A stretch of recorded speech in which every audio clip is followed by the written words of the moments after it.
The live shows of East Africa's Got Voices had never experienced anything like the Django phenomenon. When his name was announced for the first elimination round, the studio audience erupted in cheers so thunderous they had to pause filming to reset the audio equipment. He rolled onto the stage in his wheelchair, which had been decorated by local artists with traditional Tanzanian patterns in gold and blue. The customization transformed what could have been a symbol of limitation into a work of art that represented resilience and cultural pride. The arena fell silent as he positioned himself at the center of the massive stage, a single spotlight creating a circle of light around him like a halo. "Tonight," he said softly into the microphone, his young voice carrying clearly to every corner of the venue, "I want to sing a new song. It's called Still Here." The first notes floated into the air like a prayer, but this wasn't a lament. This was a declaration of war against everyone who had ever counted him out. The lyrics were simple but devastating. "You tried to break me, bury me, make me disappear. But look around, I'm still here, stronger than your hate, louder than your lies. Watch me rise before your eyes." The audience was on their feet before he finished the first verse. Phones appeared everywhere, recording every second. In living rooms across East Africa, families gathered around televisions, many crying openly as Django's voice filled their homes with defiant hope. The song built to a crescendo that seemed to shake the building's foundations.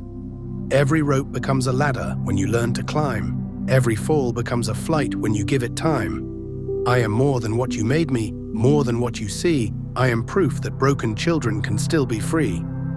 When the final note faded into thunderous applause, the judges were speechless. Sarah Koku stood up, tears streaming down her face, unable to speak for several seconds. "Django," she finally managed, her voice breaking, "that wasn't just a performance, that was a revolution." The public voting results came in within minutes, 94% for Django, the highest percentage in the show's 15-year history. But the real shock came later that night, when security footage from the venue was leaked online. The video showed a woman in a dark headscarf and sunglasses standing at the very back of the audience during Django's performance. When the camera zoomed in on her face during his song, her expression was unmistakable, complete devastation mixed with something that might have been pride. It was Nyota. She had somehow obtained a ticket and traveled to Mwanza to watch her son perform. The look on her face as he sang about rising from her cruelty went viral within hours. Django's mother, caught watching in shame, became the new headline sweeping social media. The comment sections exploded with outrage. "She has some nerve showing up. Look at her face, that's guilt eating her alive. Too little, too late, lady. The audacity of this woman is unbelievable. She doesn't deserve to see his success." But Django, when asked about the footage during a post-show interview, simply said, "I hope watching me succeed reminds her every day of what she chose to throw away." Meanwhile, back in Magu, Nyota's life continued its downward spiral. Neighbors crossed the street to avoid her. Shopkeepers refused to serve her. Children threw stones at her house while chanting, "Monster Mama, Monster Mama." The man she had sacrificed everything for, Kiboko, had abandoned her the moment the scandal broke, taking with him every shilling she had saved from selling her land and possessions. Now she sat alone in her empty house, watching her son become the most beloved performer in Africa, while she became the most hated woman in Tanzania. Local restaurants displayed her photo with "Not Welcome" written across it. The village council officially banned her from attending any community events. Even the church she had attended since childhood asked her not to return. But the worst part wasn't the public shame. It was watching Django's interviews, seeing the mature, forgiving, brilliant young man he had become, despite her best efforts to destroy him. In one particularly devastating clip, a reporter asked him about forgiveness. "I've forgiven my mother," Django said calmly, "not because she deserves it, but because I deserve peace. Forgiveness freed me from carrying her darkness in my heart." Would you ever consider reconciling with her? Forgiveness doesn't mean reconciliation. She lost the right to be my mother when she chose to be my would-be killer. That's a line you can't uncross. Watching those words, Nyota finally understood the full magnitude of what she had done. She hadn't just tried to kill her children's bodies, she had murdered their trust, their innocence, their belief in motherly love. And now her son was teaching the world about strength, while she served as a cautionary tale about the depths of human cruelty. 3 weeks after Django won the talent show in a landslide victory, something happened that no one saw coming. He was at a charity event in Mwanza, performing for children with disabilities and their families, when security approached him during the intermission.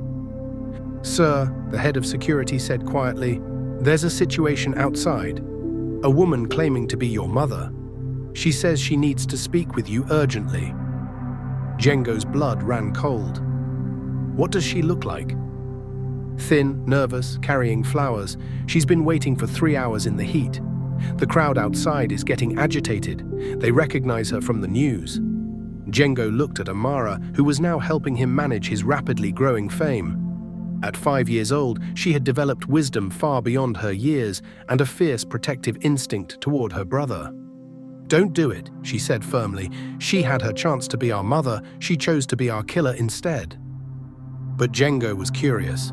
After everything that had happened, after all the public humiliation and condemnation, what could Nyota possibly want now? "Bring her in," he decided, "but keep the security cameras rolling, and make sure Mama Halima is here as a witness." When Nyota walked into the backstage area, Django barely recognized her.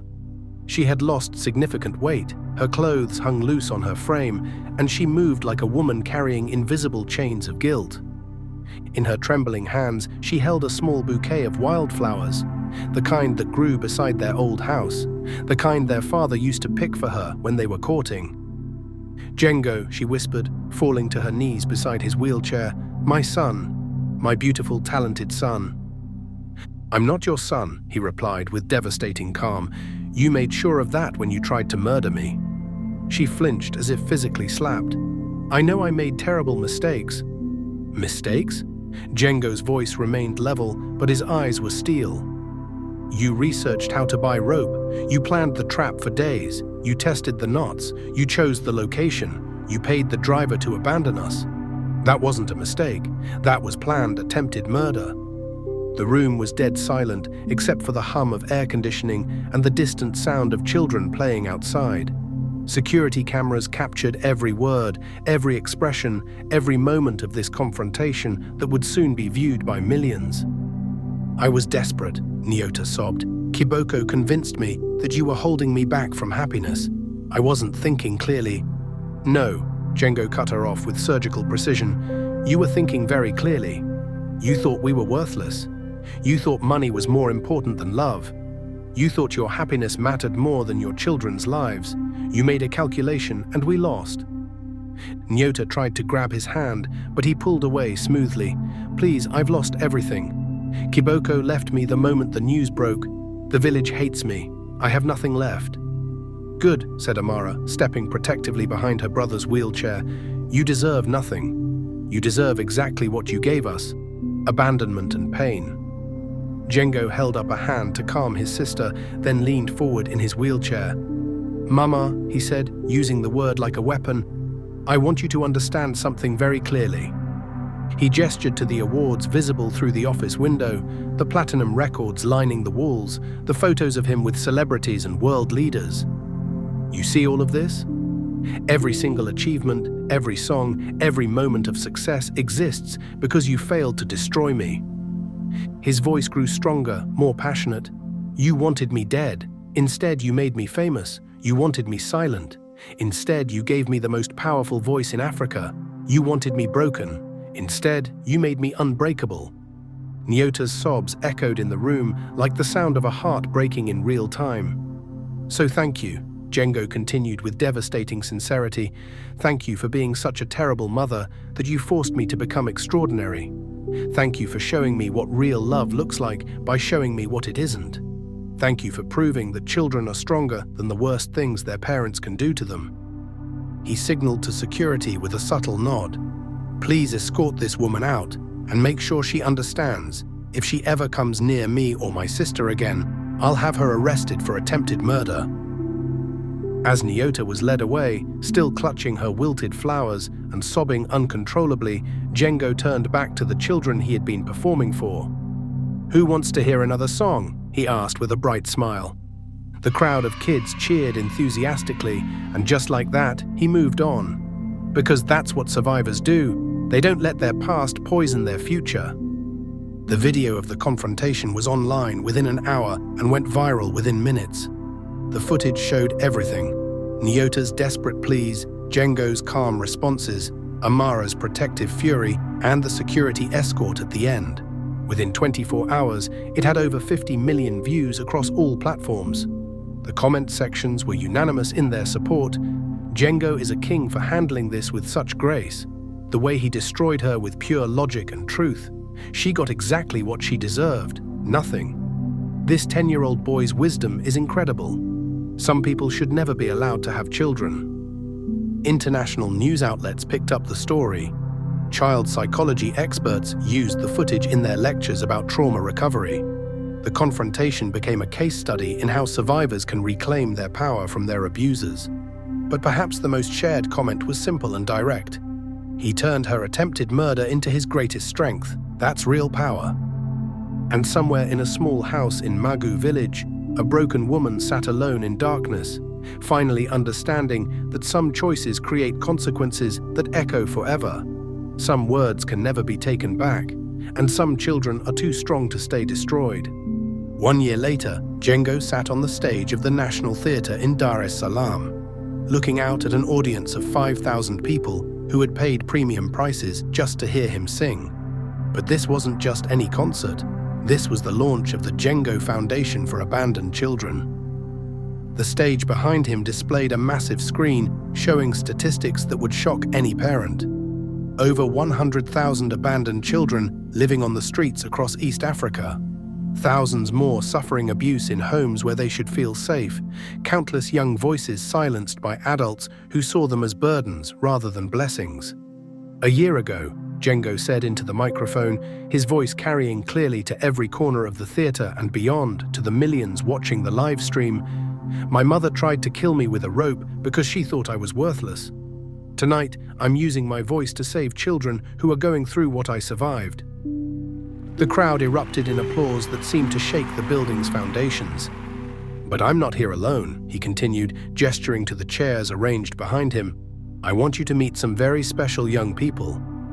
One by one, 12 children took the stage, all survivors of abandonment, abuse, or neglect. Some were in wheelchairs like Django, others bore different scars, but all of them had found their voices through his foundation's programs. "Every child you see behind me was told they were worthless," Django said, his voice growing stronger. "Tonight, they're going to prove how catastrophically wrong the world was about them." The performances that followed were nothing short of miraculous. 8-year-old Grace, who had been thrown out by her stepfather for being too dark, sang a song about beauty that made grown men weep. Her voice soared through the theatre like a bird finally freed from its cage. 12-year-old David, abandoned at a bus station with a note saying, "I can't afford him anymore," performed a rap about resilience that had the entire audience on their feet. His lyrics were sharp, intelligent, and filled with the kind of hope that only comes from surviving the unthinkable. 15-year-old Sarah, whose aunt had burned her with hot oil for talking back, sang with a voice that could heal hearts and mend souls. When she hit the high notes in her original composition, Phoenix Rising, there wasn't a dry eye in the house. Each performance was more powerful than the last. By the time the 12th child finished, the theatre was electric with emotion. People were crying, cheering, and sharing the performances on social media in real time. But the moment that truly broke everyone came when Amara, now 6 and radiant with confidence, took the microphone. "My brother always says I saved his life," she said in her clear, strong voice. "But the truth is, he saved mine. He saved all of ours. Because he showed us that being thrown away doesn't mean you're worthless. It just means you were too precious for the person who lost you." The audience gave her a standing ovation that lasted 7 full minutes. Grown adults wept openly as this young girl articulated truths that many of them had spent lifetimes trying to understand. As the evening reached its climax, Django announced the Foundation's biggest initiative yet. Next month, we're opening the first Django safe house right here in Dar es Salaam. It will provide shelter, education, therapy, and music training for 200 abandoned children. But that's just the beginning. The massive screen behind him lit up with architectural renderings of a beautiful complex painted in bright colors, with gardens where children could play, classrooms where laughter would echo, and a concert hall where young voices could practice without fear. We're going to build these safe houses across Africa, Django continued, in every major city, in border towns, in refugee camps, anywhere children are falling through the cracks. And this is our promise. No child will ever again have to sleep on the streets wondering if they matter. Because they do matter. Every single one of them. The crowd went absolutely wild. Social media exploded with support and donations. Within minutes, Number Django Safe House was trending globally, and contributions were pouring in from around the world. Celebrities began posting videos of support. Political leaders pledged government backing. International organizations offered partnerships. The foundation's website crashed from the volume of traffic as people tried to donate or volunteer. But the most meaningful moment came after the official show ended, when a teenage girl in a torn dress approached Django backstage. "Mr. Django," she whispered, her voice barely audible above the backstage chaos. "My name is Nima. My grandmother threw me out 3 months ago. I've been sleeping in the central market, scavenging for food. But when I heard your song on someone's radio, I didn't give up. I kept singing to myself. And now," her voice broke with emotion, "now I think maybe I have a chance too." Django took her hands in his, feeling the calluses and cuts that told the story of her survival. "Nima," he said with infinite gentleness, "what's your favorite song?" "Yours," she replied immediately, "the one about Mama's robe. It makes me feel less alone. Would you sing it with me?" What happened next would be remembered as one of the most powerful moments in African entertainment history. Django and Nima, an 11-year-old superstar and a street child, sang together in perfect harmony, while the remaining audience and media watched in stunned silence. Their voices blended beautifully, his trained and powerful, hers raw but authentic, creating something that transcended music and became pure human connection. When they finished, there wasn't a sound in the theater except for quiet sobbing and the click of camera shutters capturing a moment that would define a movement. "Welcome to your new family, Nima," Django said, pulling her into a hug. "We've been waiting for you." That night, as footage of their duet spread across social media, donations to the foundation reached unprecedented levels. The image of Django embracing Nima became iconic, a symbol of hope, family, and the power of voices that refused to be silenced. Back at Mama Halima's house, which had become the foundation's unofficial headquarters, Django worked late into the night with his team of adult advisors, led by Mama Halima herself and Zara, who handled all the legal and medical aspects of the organization. "The response has been incredible," Zara reported, reviewing donation totals on her laptop. "We've raised enough money to build 3 safe houses in the first year." "That's just the beginning," Mama Halima said with satisfaction. "This boy has awakened something in people's hearts. They want to help." Django nodded, then looked at a map of Africa on the wall, marked with red pins showing where abandoned children needed help most. Every pin represents hundreds of kids like Nima. "We can't save them all, but we can show the world how to catch them when they fall." "Speaking of catching," Amara said, looking up from her coloring book where she was designing logos for the safe houses, "Mama Halima got a phone call today. Someone wants to make a movie about your story." "A movie?" Django looked surprised. "Hollywood producers," Mama Halima confirmed. "They want to tell your story to the world. But they want to make sure you approve every detail." Django was quiet for a moment, considering. "If we do a movie, it has to be about more than just me. It has to be about all the children who survive impossible things. It has to inspire people to catch falling kids, not just watch them fall." "They said they understood that," Mama Halima replied. "They want to donate half the profits to the foundation." "Then let's do it," Django decided. "But we tell the whole truth. The rope, the pain, the healing, everything. Children need to see that broken things can become beautiful." That night, as Django worked on his newest song, a lullaby for the children who would soon live in the safe houses, he reflected on how much had changed in just 1 year. A year ago, he had been a broken boy lying in the dust, wondering if anyone would ever care about him. Tonight, he was planning how to save thousands of children across an entire continent.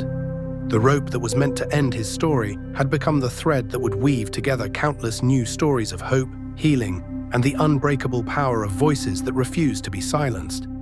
And in safe houses yet to be built, children yet to be rescued would learn to sing. Their voices would rise together every evening, harmonizing in choruses that Django built from the ashes of his broken childhood. They would sing his songs, they would carry his message, and they would prove every single day that no voice is ever truly silenced if it refuses to give up.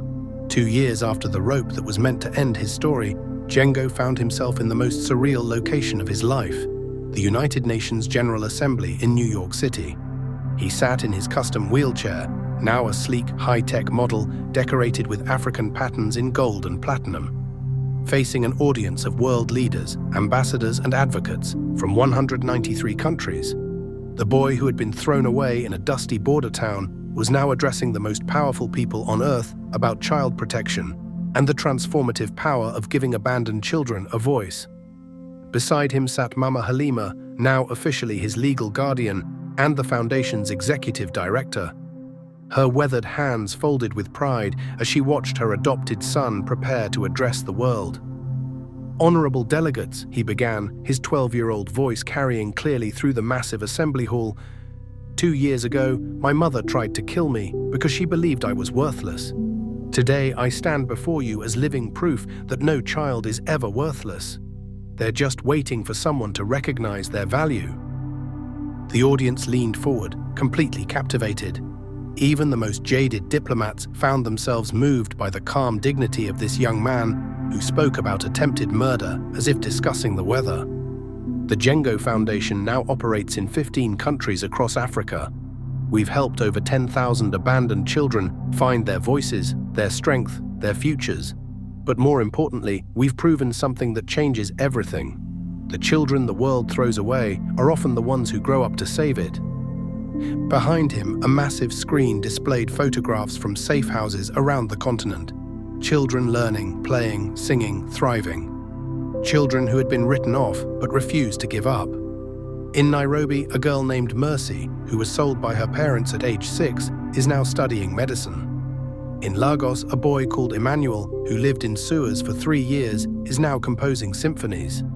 In Addis Ababa, twin sisters abandoned because they were born to a teenage mother are now building schools in their community. Each story was accompanied by photos and video clips that showed transformation so complete it seemed miraculous. Audience members reached for tissues as they watched children emerge from unthinkable circumstances to become leaders, artists, healers, and hope builders. "My story isn't special because I survived," Django continued, his voice growing more passionate. "It's special because I chose to use my survival to help others survive too. That's what real strength looks like. Not conquering your enemies, but catching your brothers and sisters when they fall." The delegates rose in spontaneous standing ovation that lasted 8 minutes, unprecedented in the UN's history for a speech by someone so young. But Django wasn't finished.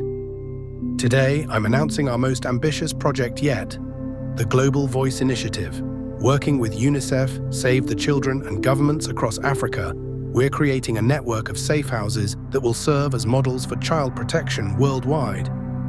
The screen showed architectural plans for dozens of facilities, each designed to local cultural specifications but unified by one principle: every child deserves to be caught when they fall. We're starting with 50 safe houses across 20 countries, but our goal is to prove that no nation, no community, no family ever has to throw children away. There's always another option. There's always hope. Mama Halima squeezed his hand as she watched world leaders taking notes, making commitments, pledging support for her extraordinary grandson. After his speech, world leaders lined up to shake his hand, to pledge funding for his foundation, to promise better protection for children in their countries. The pledges that day totaled over $200 million, more than the foundation had raised in its entire previous existence. But the moment that mattered most to Django came later that evening at a private reception for youth advocates. A young girl approached him, clearly nervous but determined. She couldn't have been more than 14, and her accent suggested she was from somewhere in Central America. "Mr. Django," she said in careful English, "my name is Esperanza. I'm from Guatemala. My parents abandoned me when I was 7 because I was born without my left arm. But your foundation helped fund a program in my city. They taught me that being different doesn't mean being broken." She paused, gathering courage. "I wanted to thank you and to tell you, I'm studying to become a social worker. I want to catch falling children too." Django's eyes filled with tears as he took her remaining hand in both of his. "Esperanza," he said, "you just made this entire trip worth it." That night, as he sat in his hotel room overlooking Central Park, Django video called Amara back in Tanzania. "How did it go, brother?" she asked, her 7-year-old face glowing on his phone screen. "The UN pledged $200 million for global expansion," he said with a tired but genuine smile. "We're going to save children on every continent." "Papa would be proud," Amara said softly, referring to their father who had died believing education and kindness could change the world. "And Mama Halima?" Django asked, speaking of their beloved adoptive mother who was sleeping in the adjoining hotel room after the exhausting but triumphant day. "She'd say you finally learned how to catch the whole world when it falls." They talked for an hour about foundation business, about the children they were helping, about plans to expand their model to refugee camps and disaster zones worldwide. Before ending the call, Amara asked the question that still occasionally haunted quiet moments. "Do you ever think about her? About Nyota?" Django was silent for a moment, considering. "Sometimes. I heard through village gossip that she's still in Magu, still alone, still trying to make sense of what she lost." "Do you think she's really changed?" "I think she's trying to understand how badly she miscalculated, but it doesn't matter anymore if she has or hasn't. My life isn't about her choices anymore. It's about all the children who need to know they have choices." "That's very wise, old man," Amara teased, making him laugh despite the emotional weight of the day. After they hung up, Django moved to his hotel window, looking out at the glittering lights of New York City. Somewhere in this urban maze, there were probably children sleeping in doorways, wondering if anyone would ever care about them. Somewhere, parents were making terrible decisions about children they saw as burdens. Somewhere, a young voice was crying out for help. He pulled out his phone and posted to his 50 million followers worldwide. "Tonight I spoke to world leaders about catching falling children. But the real heroes aren't in government buildings or UN assemblies. They're in communities everywhere, choosing to love children who aren't their blood, opening their hearts to kids the world has written off. You don't need a foundation or fame to catch a child. You just need to care. Hashtag catching children. Hashtag every child matters. Hashtag voices rise." The post received 15 million likes in the first hour and was shared across every platform in dozens of languages. And in a small house in Magu village, Tanzania, an aging woman who cleaned floors for pennies read her son's words on a cracked phone screen. She cried tears that contained both profound regret and impossible pride, the complex emotions of someone who had thrown away a diamond while trying to grasp at fool's gold.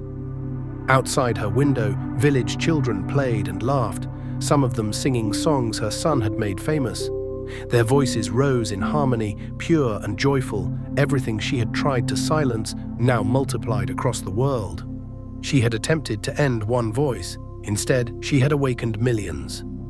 3 months after the UN speech, Django received news that would change everything again. Netflix had greenlit the movie about his story, with a budget of $50 million and commitment to donate 60% of profits to the foundation. "They want to call it The Voice That Rose," Mama Halima told him as they sat in their foundation's new headquarters in Dar es Salaam. "And they want you to help write the script." "Will they tell the truth? About the rope? About what she did?" "They promise to tell it exactly as it happened. They say your story is too important to sanitize." Django nodded thoughtfully. "Then we do it. But I want other children from our safe houses to be in the movie too. This isn't just my story, it's the story of every child who refuses to stay broken." That evening, as he worked on the script outline with professional writers who had flown in from Los Angeles, Django reflected on how far they had all come. The foundation now employed over 500 people across Africa. The first safe house in Dar es Salaam housed 200 children who were thriving in ways that seemed impossible just 2 years earlier. Plans were underway for facilities in Ghana, Kenya, Nigeria, and South Africa. But more than the buildings or the numbers, what mattered was the culture they were creating. A culture where abandoned children weren't seen as problems to be solved, but as voices waiting to be heard. And tomorrow, 12 more children would arrive at the safe house. 12 more voices that had been silenced would learn to sing. 12 more stories that seemed hopeless would find their happy endings. The rope that was meant to destroy one voice had become the catalyst that awakened a global chorus. And the song continued, carried by countless voices around the world, all singing the eternal truth. You matter. Your voice matters. You are not forgotten. You are caught. You are loved. In safe houses across Africa, children who had once been lost now fell asleep every night to the sound of other children singing. They sang Django's songs, but they also sang their own. New melodies born from pain transformed into hope, new harmonies that proved broken hearts could still make beautiful music.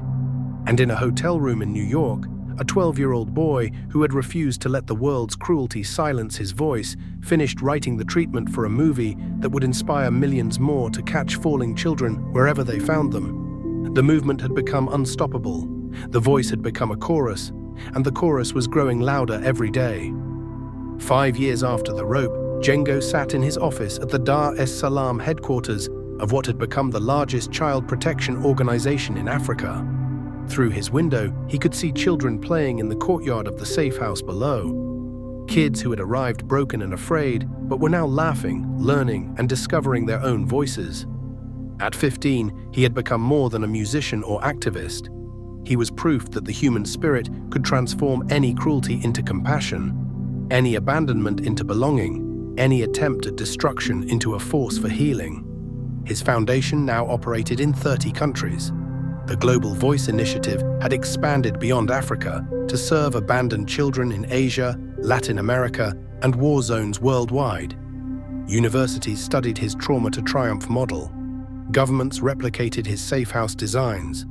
Musicians across the globe recorded covers of Mama's Rope, donating profits to child protection causes. But success hadn't changed the core of who he was.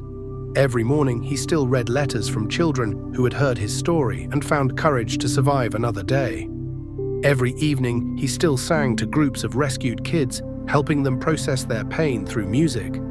On this particular afternoon, he was reviewing applications for the Foundation's newest initiative, the Django Scholarship Program, which would send abandoned children to universities worldwide. Among the files was one that stopped him cold. The applicant was Nima, the girl who had approached him backstage years ago after sleeping in markets and scavenging for food. Her essay was titled, "From the Streets to the Stars, How One Voice Taught Me to Find My Own." The transformation was breathtaking. The broken teenager who had once whispered shyly about her dreams was now a confident young woman studying social work at the University of Dar es Salaam. Her grades were excellent. Her recommendations glowed. Her personal statement made him cry. "Mr. Django didn't just save my life," she had written. "He taught me that my pain could become my purpose, that my story could help other children find their own strength. Now I want to spend my life catching falling children, just like he caught me." There was a soft knock on his office door. Amara entered, now 11 and serving as the Foundation's Director of Youth Programs. She had grown into a brilliant advocate, her trauma transformed into wisdom that helped other children navigate their own healing journeys. "Brother," she said, settling into the chair across from his desk, "I have news that might interest you." "Good news or complicated news?" "Complicated," she replied with a knowing smile. "We received a letter today, from Magu village." Django's hands stilled on his keyboard. They rarely heard from their birthplace anymore, except for occasional updates about the memorial garden they had funded at their father's grave. "What kind of letter?" Amara pulled an envelope from her folder. "It's from the village council. They want to rename the main road Django Mwalimu Avenue and put up a statue in your honor." That's unexpected. There's more. They want to officially apologize for not protecting you when you were children, and they want to invite you to speak at their annual Founders' Day celebration. Django leaned back in his wheelchair, processing this information. The village that had watched their suffering in silence now wanted to claim him as their hero. "What do you think?" Amara asked. "I think," Django said slowly, "that forgiveness doesn't require forgetting, but it does require moving forward. If going back can help even one child in that village feel safer, it's worth it." And if she's there? The question hung in the air. They both knew that Nyota still lived in Magu, now a reclusive figure who worked odd jobs and lived in virtual isolation. Village gossip suggested she had never recovered from the global condemnation, had never found peace with what she had done. "Then she'll see what grew from the seeds she tried to destroy," Django replied. "But that's her burden to carry, not mine." 3 weeks later, a convoy of vehicles made its way down the dusty road toward Magu village, the same road where a 10-year-old boy had once run desperately after a truck, only to be brought down by his mother's rope. But this time, Django wasn't running. He was returning as a conqueror, not of enemies, but of circumstances, not seeking revenge, but offering hope. The entire village had turned out for the ceremony. Children lined the streets, waving flags and singing songs they had learned from Django's albums. Banners stretched between buildings. "Welcome home, Django, and from our village to the world." The new road sign was unveiled to thunderous applause. "Django Mwalimu Avenue, where voices rise from broken places." During his speech to the gathered crowd, Django spoke about forgiveness, resilience, and the responsibility communities have to protect their most vulnerable members. "I don't come back as someone seeking apologies," he said, his voice carrying clearly across the village center. "I come back as someone offering hope. Every child in this village needs to know that their voice matters, that their dreams are valid, that they will always have value regardless of their circumstances." In the crowd, partially hidden behind a food stall, a figure in a worn headscarf watched the proceedings. Nyota had aged considerably in 5 years, her hair now completely grey, her face marked by lines of perpetual regret. She listened to her son speak about courage, about turning pain into purpose, about catching children when they fall. The boy she had tried to murder was now a young man dedicating his life to saving children like himself. When the ceremony ended and the crowd began to disperse, Nyota walked slowly to the new memorial statue, a bronze figure of a young man in a wheelchair, arms outstretched as if embracing the world. At the base was an inscription, "Django Mwalimu," proof that broken things can become more beautiful than things that never broke. She stood there for a long time as evening fell, finally understanding the magnitude of what she had lost and what he had become. From a distance, Django noticed her there. For a moment, their eyes met across the years of pain and transformation. He didn't approach. He didn't speak. He simply nodded once, not in reconciliation, but in acknowledgement of the journey that had brought them both to this moment. Then he turned and rolled away, surrounded by children eager to hear more of his songs, more of his stories, more of his wisdom about turning wounds into wings. That night, in the guest house where he was staying, Django worked on his latest song. It wasn't about his mother or their past. It was about the future, about all the children yet to be saved, all the voices yet to be heard, all the potential yet to be unlocked. The song was called Tomorrow's Children, and it would become another global anthem of hope. As he wrote, Amara entered with a cup of tea and sat beside him. "Any regrets about coming back?" she asked. "None," he replied. "Sometimes you have to return to where you were broken to prove to yourself how completely you've healed." And seeing her reminded me that some people become cautionary tales while others become inspiration. I'm grateful to be the latter. They sat in comfortable silence, listening to the sounds of the village settling into night. Somewhere in that darkness, a woman sat alone with her regrets. But here, in this room, 2 survivors planned how to save tomorrow's children from experiencing what they had endured. The rope that was meant to end Django's story had become the thread that wove together millions of other stories. Stories of survival, hope, healing, and the unbreakable power of voices that refuse to be silenced. And in homes across Africa and around the world, children who had never heard of Magu village fell asleep to Django's music, dreaming dreams that were bigger than their circumstances, knowing that someone who understood their pain was fighting for their future. The voice that had once cried out desperately in the dust had become a choir of millions, all singing the same truth. You matter, you have value, you are loved, and you will always be caught when you fall. Some stories end with revenge, others end with redemption. But the most powerful stories, the ones that change the world, end with voices that refuse to be silenced, hearts that choose healing over hate, and children who grow up to catch other children when they fall. This is the story of Django Mwalimu, the boy who was thrown away but refused to disappear, the voice that rose from silence, the rope that became a ladder to the stars. And in safe houses across the globe, children who were once lost are learning to sing.